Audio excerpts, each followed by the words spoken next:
Jouant par l'univers, et mes délices, je les trouve avec les fils des hommes. Et maintenant, fils, écoutez-moi. Heureux qui observent les voies, écoutez l'instruction et vous serez sages. Ne la rejetez pas. Heureux l'homme qui m'écoute, en veillant à la porte jour après jour, en observant l'entrée de ma maison, qui me trouve à trouver la vie, il obtiendra la faveur du Seigneur.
Ave gratia plena Dominus tecum,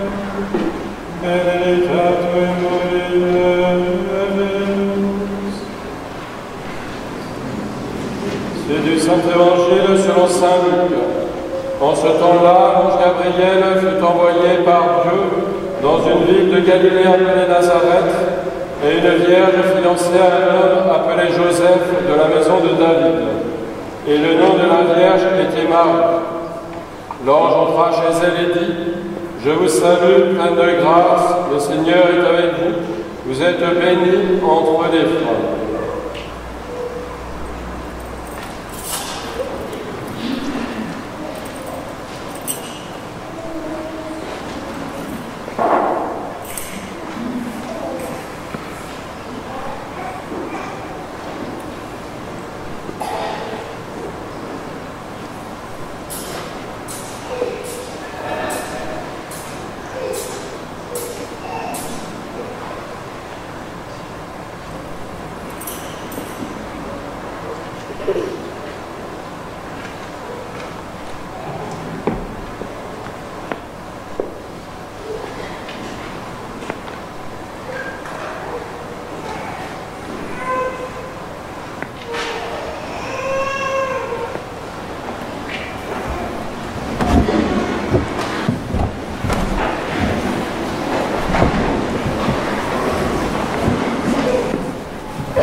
D'abord, quelques annonces. Après la messe aura lieu la procession qui se terminera ensuite par le salut du Saint-Sacrement.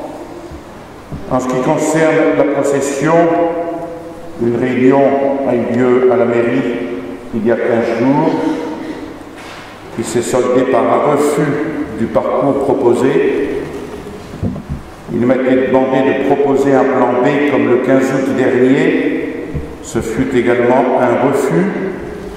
Les jours ont passé et tous les avis de la mairie et de la police furent défavorables. Il a donc été décidé de faire un référé liberté auprès du tribunal administratif en urgence. La réponse du tribunal administratif est arrivée en début d'après-midi.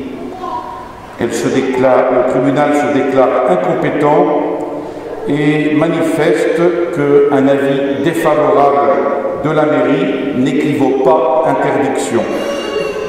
Donc, à cet effet, à 16 h aujourd'hui, une lettre a été envoyée au maire de Marseille, M. Gaudin, en lui demandant que cette procession ait l'avantage d'avoir la protection des autorités.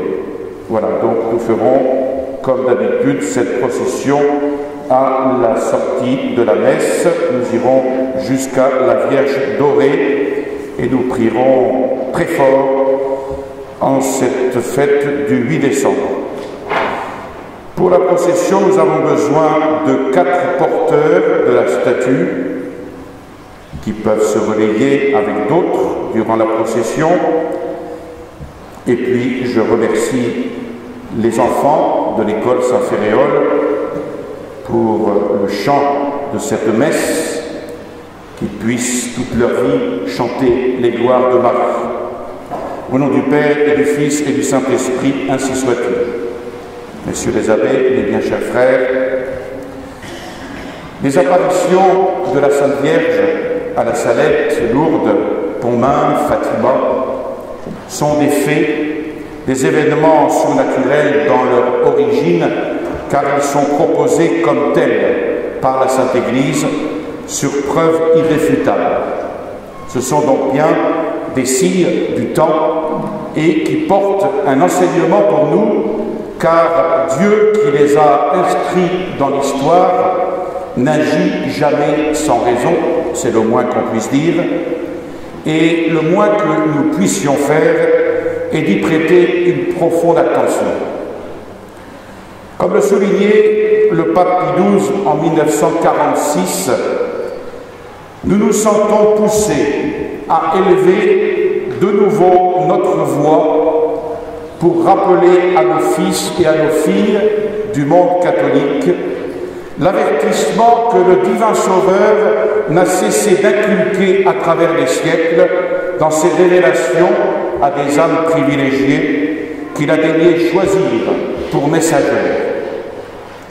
Désarmer la justice punitive du Seigneur par une croisade de prière et de pénitence dans le monde entier. Bien sûr, les modernistes n'ont pas besoin de signes venant du ciel, car ils contredisent trop nettement leurs erreurs et démontrent leurs mensonges. Durcis et recuits dans leur orgueil, comme disait saint Pédis, ils ne veulent qu'accentuer et amplifier la coalition de toutes les forces du mal contre Dieu, le Christ, la Vierge, l'Église. Or, il est nécessaire, plus que jamais, de placer sous les yeux de nos contemporains les avertissements, les menaces, les châtiments prédits. Et s'il faut promouvoir la confiance dans la parole de la très sainte Vierge, que son cœur immaculé triomphera, finalement, en raison des purifications expiatrices des âmes qui sont restées à son écoute, voyons comment la Sainte Vierge, en se définissant elle-même à Lourdes, « Je suis l'Immaculée Conception », répond non seulement à l'hommage que l'Église lui a rendu, en nous donnant sa conception immaculée comme dogme de foi, mais aussi par ce « je suis », se donne elle-même dans sa conception immaculée comme la réponse directe, vivante, irréfutable à l'hérésie moderniste qui veut renier tous les fondements de la foi chrétienne. La réponse la plus formelle et directe à cette hérésie n'a pas manqué dans le magistère romain, notamment dans le décret Lamentabili, dans Pascendi de saint Pédis et Humani Generis de Pie XII. Nous voyons aujourd'hui ce qui ne se vit jamais dans l'histoire, écrivait le pape Pie XI en 1932. Le drapeau de la guerre satanique contre Dieu et contre la religion, effrontément déployé par la rage abominable des impies à travers tous les peuples et toutes les parties de l'univers, ce qui ne s'est jamais vu dans l'histoire. Ces mots du pape Pie XI introduisent cette vérité, que le « Je suis l'Immaculée Conception » est la réponse du ciel à l'hérésie totale et absolue aujourd'hui, car c'est bien dans la manière d'intervenir de la Providence. Toute l'histoire de l'Église catholique confirme la vue de saint Grégoire au commun des martyrs. Le médecin céleste applique à chaque vice le remède qui lui est opposé. Et tous les grands périls qui ont menacé l'existence du catholicisme dans son développement n'ont été conjurés que par les ordres religieux, par le contrepoids de leur sainteté et l'énergie de leur activité.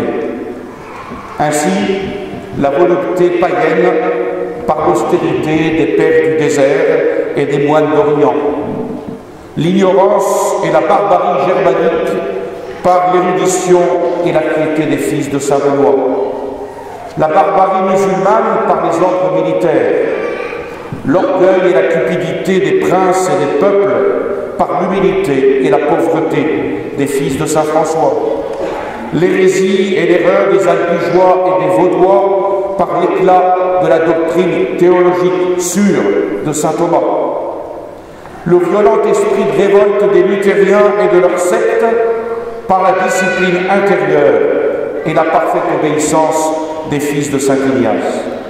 Ce ne sont là que quelques exemples, mais qui suffisent à démontrer le dessein de la providence divine de guérir les contraires par leurs contraires. Mais aujourd'hui que Satan lui-même est à l'œuvre pour détruire tout l'ordre naturel et surnaturel, la divine providence y a répondu en nous envoyant celle dont le mandat, la destinée, la raison d'être sont de barrer la route à Satan. Alors pour comprendre la réponse, qu'est l'Immaculée Conception, il faut analyser la racine et la profondeur du mal qui s'est abattu sur le monde depuis la Révolution française de 1789. Et pour prévenir cependant toute confusion, il faut remarquer que si les hommes s'étaient laissés corrompre de façon diverse depuis l'établissement du christianisme jusqu'au XVIIIe siècle, jusqu'à la fin du XVIIIe siècle, s'ils avaient été, selon les époques, plus ou moins débauchés, cruels, cupides, avares, orgueilleux, révoltés, voire même schismatiques et hérétiques, s'ils s'étaient livrés avec une certaine mesure, tantôt sans frein et sans vergogne, à tous les vices qui peuvent ravager l'âme humaine, jamais, pourtant, ils n'avaient chassé totalement de leur cœur un reste de foi chrétienne. Et jamais surtout, ils n'avaient laissé pénétrer assez à fond pour vicier jusque dans ses fibres les plus secrètes l'âme créée à l'image de Dieu. Jamais ils n'avaient permis que l'anarchie s'installât en maîtresse sur toutes les facultés humaines pour se répandre de là dans toutes les articulations du corps social. Et toujours, une petite partie de l'être humain était restée saine. Toujours une portion au moins de l'héritage ancestral, fruit de la civilisation gréco-romaine et de 18 siècles de christianisme, avait échappé à la corruption envahissante. En d'autres termes, le cœur avait pu être malade, et même très malade, mais la tête était restée assez saine, bien souvent, pour admettre au moins l'existence de ces deux lois fondamentales. L'âme raisonnable doit se soumettre à Dieu, et le cœur et les facultés inférieures doivent être soumis à la raison éclairée par la foi. Alors les hommes péchaient, certes, et souvent contre Dieu, contre la loi même de leur nature. Mais ils savaient qu'ils péchaient et ils le reconnaissaient. Ils ne proclamaient pas que le mal était un bien. Et à partir de la Révolution 89, il n'en va plus de même. Luther et le protestantisme avaient déjà donné le branle. Voltaire et les encyclopédistes avaient préparé le terrain. La franc-maçonnerie et les sociétés secrètes attisaient et dirigeaient le mouvement. Jean-Jacques Rousseau porta le coup décisif, principal artisan de l'anarchie intellectuelle qui a dominé tant d'esprits. Anarchie qui, lorsqu'elle n'est pas parvenue à dominer absolument, s'est infiltrée tout au moins d'une façon sournoise et inaperçue jusque dans les têtes de nos meilleurs catholiques, du clergé, par le truchement des idées libérales et socialisantes, des doctrines démocratiques fondées sur l'égalitarisme, et Jean-Jacques Rousseau doit bien être considéré comme un des plus grands malfaiteurs de l'humanité. Car si la violence peut être une source de mal, le pire des maux est incontestablement la corruption des idées, la corruption des intelligences. Et l'homme étant essentiellement un être pensant, c'est l'idée, qu'elle soit clairement vue ou aveuglément reçue, qui toujours a régi et éternellement régira le monde en indiquant à l'homme l'objet de ses convoitises et de ses volontés, en lui intimant les lois auxquelles il doit se soumettre. Après Jean-Jacques Rousseau, c'est donc le désordre partout. L'histoire de la littérature française est à elle seule fort significative. Romantisme et révolution sont tous deux enfants de Rousseau, tous deux mettant en bas ce qui était en haut et inversement. Haine de la norme, amour de l'accident, blasphème des lois, religion du péché. Le sentiment devient le guide, la sensation devient la règle, on se croit et on se dit la règle de tout.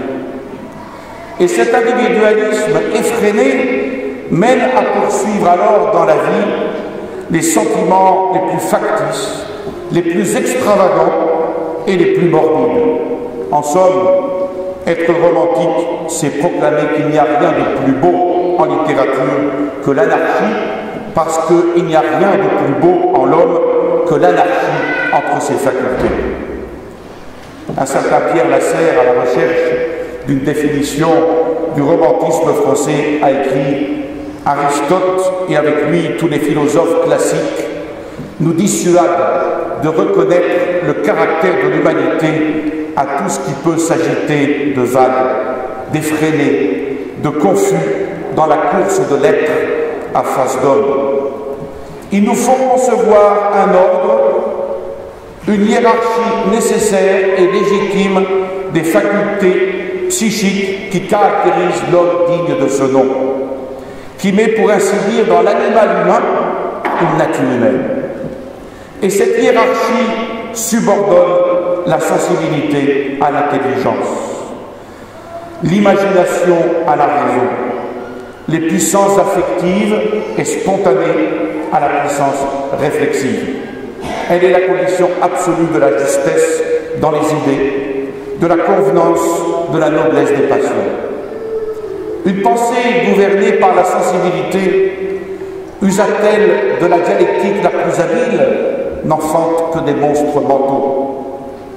Une sensibilité que ne pénètre rien de supérieur à elle-même ne produit que des passions dégradantes et destructives. Renversement de cette hiérarchie, usurpation par la sensibilité et l'imagination de l'intelligence et de la raison, voilà le romantisme. Et ce romantisme n'était que le signe et l'effet d'une révolution plus profonde que dans la littérature, mais dans les mœurs elles-mêmes plus encore, dans les idées qui sont à la base des mœurs et de toute morale. Et ce qui était lié, c'était l'obligation pour chacun de soumettre en soi-même les facultés inférieures à la raison. C'est au sentiment, à la passion, à la sensation, à l'instinct et non à la raison qu'on donna la primauté. Et le mal suprême sera alors de soumettre la raison à Dieu, soumettre le monde et la conscience personnelle à Dieu. Et cette anarchie radicale va donc entraîner toutes les autres anarchies. Ainsi donc, après la Révolution 89, nous ne trouvons plus que ruine dans l'individu. Rébellion des facultés inférieures contre la raison. Rébellion de la raison contre Dieu. Et nous aurons les ruines semblables dans la société. Toutes les institutions, fruits de l'espérance des siècles, furent renversées. Le sujet sera déclaré souverain, l'égalité considérée comme un dogme naturel et inviolable, la liberté de tout faire et surtout de mal faire, proclamée comme un bien et comme un droit intangible. Et au milieu de ces ruines, la colonne de vérité qu'est l'Église catholique romaine se trouve elle-même ébranlée. C'est cela la cité paradisiaque que l'on nous promettait. Et nous avons pu constater jusqu'à aujourd'hui que les révolutionnaires, et encore plus aujourd'hui qu'hier, ont ouvert surtout l'ère des guerres infernales, et que jamais l'humanité n'a fait d'aussi rapide progrès dans l'art de détruire les vies humaines depuis leur conception, dans l'art de détruire la famille, en exaltant les droits des invertis, et dans l'art de rendre les peuples malheureux. Quel est le rapport de tout cela avec l'Immaculée Conception? Vous avez dû le comprendre. Le rapport est très profond. À une maladie si profonde, à une maladie si universelle, quel remède réservait le ciel? Que pouvait bien opposer la Providence à l'anarchie, sinon son contraire? La parfaite soumission des facultés inférieures à la raison et la parfaite soumission de la raison à Dieu. Et où trouver le modèle purement humain d'une telle soumission qui puisse servir aux hommes et de cause exemplaire et de cause efficiente. N'était-ce point Marie Immaculée? L'Immaculée, ce n'est pas seulement la Vierge pure qui n'a jamais connu la moindre souillure de la chair. L'Immaculée, c'est incomparablement plus que cela. C'est l'âme raisonnable, toute soumise à son Créateur, dès le premier instant de sa conception. L'Immaculée, c'est la sensibilité, c'est l'imagination, ce sont les facultés inférieures parfaitement soumises à la raison dès son premier réveil. C'est la Vierge vraiment pleine de grâce surnaturelle, aimant Dieu de tout son cœur avec une charité incomparable. Et ceci, c'est tout le contraire de la révolte contre Dieu. L'Immaculée, c'est la nouvelle Ève, douée du don d'intégrité, comme la première Ève, précisément parce qu'elle est immaculée dans sa conception. C'est donc tout le contraire de la révolte des sens contre les ordres de la raison. La révolution, c'est l'anarchie intégrale. L'Immaculée, c'est la hiérarchie intégrale, telle qu'elle s'est trouvée en Adam et Ève avant la chute, puis dans le Christ Jésus Rédempteur. Et c'est pourquoi Marie est toute belle. Alors, au moment du salut, les enfants chanteront « Tota pulcra es Maria ». Vous êtes toutes belles, ô Marie.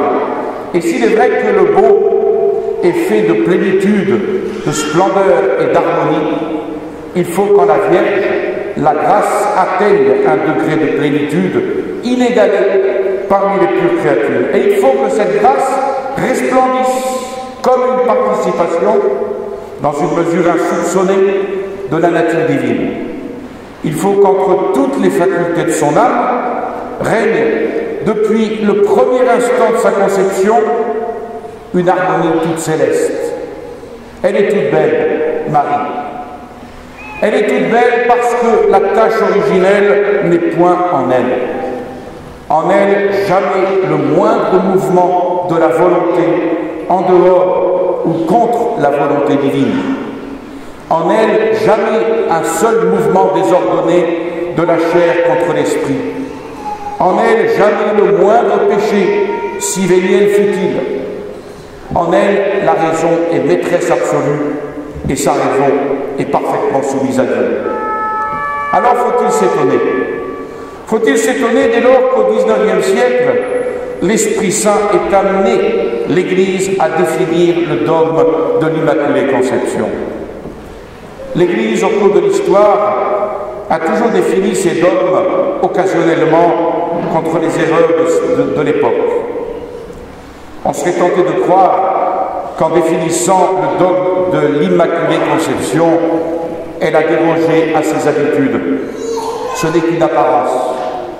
Sans doute, l'Église a voulu honorer Marie, mais elle a surtout voulu nous présenter en Marie le véritable idéal de la nature humaine selon le plan divin, en opposition avec cet idéal des révolutionnaires pour l'exaltation et l'approfondissement de la religion chrétienne.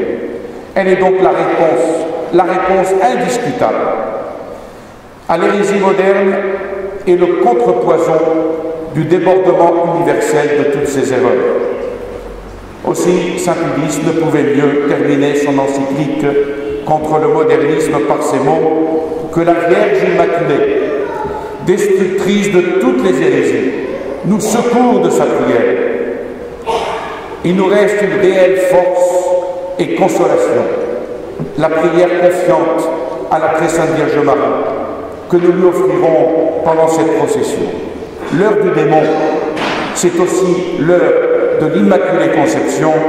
Prions donc là avec ferveur et confiance, ainsi soit-il. Au nom du Père et du Fils et du Saint-Esprit, ainsi soit-il.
Domine non supplicio supplices secumum, secundum dicere sedevit Domine non supplicio supplices secumum, secundum dicere sedevit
Dominus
vobis.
Bienheureux le cœur affligé, l'opprimé, le malheureux, qu'avec toi il exultera dans le royaume de toute joie.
Je vous salue, Marie pleine de grâce, le Seigneur est avec vous.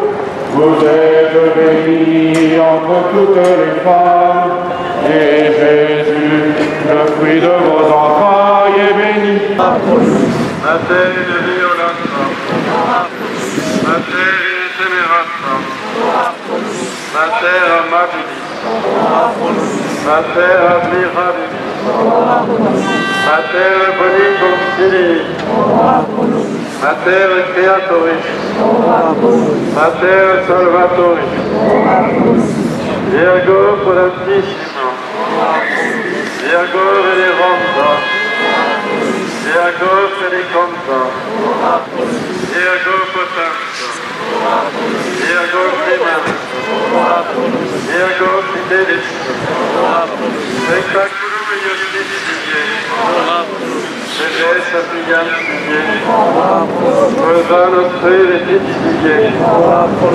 vas spirituale, vas honorabilité, vas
sa colère, monte toujours, oh venez nous sauver. Et ô Vierge bienheureuse, ne sois ô merveille rose,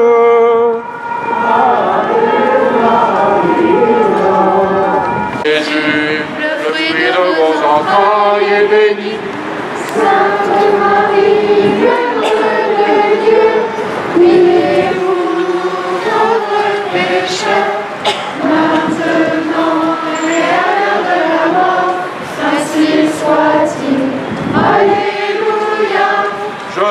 salue, Marie pleine de grâce, le Seigneur est avec vous.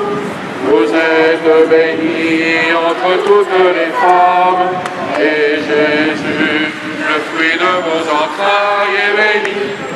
Sainte Marie, Mère de Dieu, priez pour nous pauvres pécheurs, maintenant et à l'heure de la mort. Ainsi soit-il. Alléluia. Je vous salue, Marie pleine de grâce, le Seigneur est avec vous.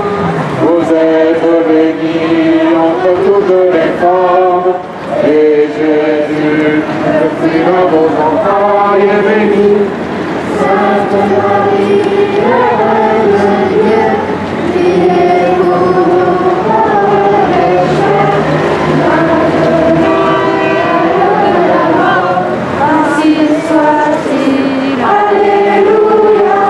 Je vous salue, Marie pleine de grâce, le Seigneur est avec vous. Salut, Marie pleine de grâce, le Seigneur est avec vous. Vous êtes bénie entre toutes les femmes, et Jésus, le fruit de vos entrailles, est béni. Sainte Marie, et Filio, et Spiritui Sancto, sicut erat in principio, et nunc et semper, et in saecula saeculorum.